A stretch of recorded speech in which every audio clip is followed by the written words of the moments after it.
สบายดีน้องโดยสบายดีอ้ายโดยอ้ายขอถามเลยปัจจุบันน้องตั้งแพ็กเกจเป็นรายวันหรือว่ารายเดือนน้องเป็นรายวันเป็นรายวัน10,000แม่ละตั้ง 10,000 5 มื้อโอ้เป็นอย่างน้องบ่ตั้งแพ็กเกจเป็นรายเดือนเลยน้องเพราะว่าแพ็กเกจรายเดือนของพวกอ้ายรายเดือนนึง 60,000 กีบได้อยู่20กิกกลุ่มอยู่30มื้อน้องสะดวกบ่อ้ายสิแนะนำโปรโมชั่นของพวกอ้ายให้น้องโดยเชิญนั่งก่อนเด้อเจ้าเนาะตัวนี้อาจีอนุญาตนิดนึงตัวนี้จะเป็นแพ็กเกจของพวกอ้ายคือปัจจุบันน้องนำใช้อยู่ 10,000 ได้อยู่3กิกกุมอยู่5มื้อเดือนนึงน้องจะตกอยู่ 60,000 กีบจะได้ Data อยู่ประมาณ18กิกถ้ากรณีน้องมาตั้งตัวแพ็กเกจเป็นรายเดือนคือตัวอย่าง60,000 กีบได้อยู่3กิกนำใช้อยู่30วันตัวนี้แสดงว่าน้องจะได้ Data เพิ่มอีก2กิกเนาะตัวนี้จะเป็นจุดดีตัวที่2ถ้ากรณีน้องตั้งเป็น 75,000 กีบต่อ30มื้อน้องจะได้อยู่27กิกนำใช้อยู่30วัน 95,000 กีบจะได้รับอยู่35กิกนำใช้อยู่30วันแสนซาวจะได้อยู่50กิกนำใช้อยู่30วันแล้วก็ 150,000 กีบได้อยู่70กิกนำใช้อยู่30วันนอกจากนั้นน้องยังสามารถเลือกตั้งแพ็กเกจ Data คูณ2ผ่านแอป YouMoney ได้เนาะตรงนี้เป็นข้อสะดวกของพวกน้องแล้วข้อดีของการนำใช้แพ็กเกจ Data เป็นรายเดือนอันที่1น้องบ่จำเป็นต้องตั้งหลายครั้งคือยกตัวอย่างน้องตั้ง 10,000 กุมอยู่5มื้อเนาะตัวต่อมาถ้าว่ากรณีน้องตั้งเป็น1เดือนน้องสามารถโทรนาที300กีบโทรภายในเครือข่าย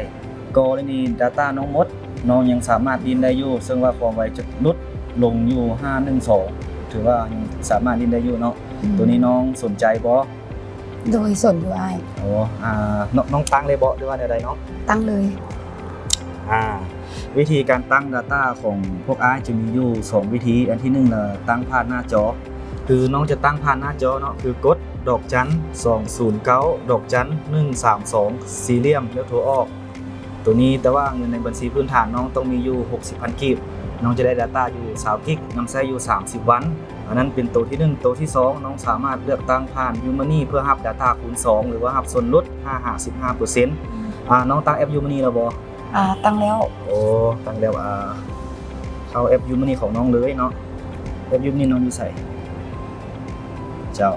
เข้าแอป YouMoney หลังจากนั้นน้องเข้ามาบนซื้อ Data เนาะหลังจากนั้นน้องก็เลือกตัวแพ็กเกจที่น้องจะตั้งคือตัวอย่างตัวนี้เราเลือกตั้งตัว 60,000 กีบเนาะจะอยู่นี่ 60,000 กีบจะได้อยู่20กิกเนาะน้องก็ติ๊กลงทะเบียน